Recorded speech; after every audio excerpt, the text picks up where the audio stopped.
The 75th Primetime Emmy Awards were handed out last night after a 4-month delay due to Hollywood strikes. Let's check in with CTV's Scott Hurst. He's joining us live with the highlights. Thanks for joining us, Scott. So let's talk about some of the big winners, but I think a lot of people also want to know about some of the upsets and snubs. Yeah, for sure. We'll get through all of that. A big night for TV and streaming, hosted by Anthony Anderson. And better late than never, of course, as you mentioned, delayed several months because of the Hollywood strikes that really shut down much of the industry for a huge portion of last year. So delayed for 4 months. This was supposed to happen in September.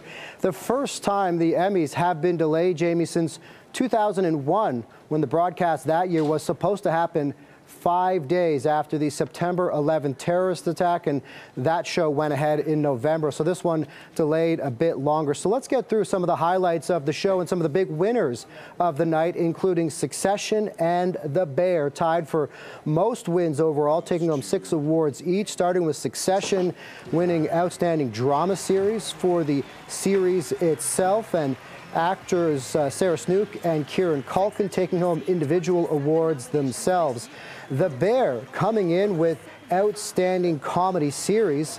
Also, Jeremy Allen White winning lead actor in a comedy series, and quite a big moment for Canadian chef, producer, and actor Matty Matheson accepting the award on behalf of the show for Outstanding Comedy Series for The Bear. So a big moment there for the show and for some Canadian content as well. Speaking of Canadian content, Elton John, not specifically a Canadian, of course, but his husband, David Furnish, accepting the award for Elton John, who is now in the rare category of EGOT, Emmy, Grammy, Oscar, and Tony winner. And his husband, David Furnish, Canadian, of course, a Toronto producer, also named for the Emmy for the variety special Elton John Live Farewell from Dodger Stadium. So more Canadian content right there. And as we get the more Canadian content, didn't win, but some big names that were nominated. Producer Susan Coyne for her work on Daisy Jones and the Six, as well as Martin Short, also nominated for Outstanding Lead Actor in a Comedy for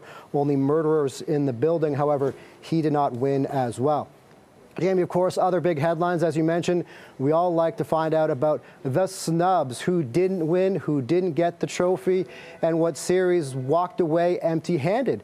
Well, I can tell you, after a couple years of really being Emmy darlings, Ted Lasso walked away empty-handed, Jamie. It's a big upset for a lot of people. I haven't seen the show yet, but I've heard nothing but good things. Yeah, check it out now. CTV's Scott Hurst, so we appreciate the update. Thank you.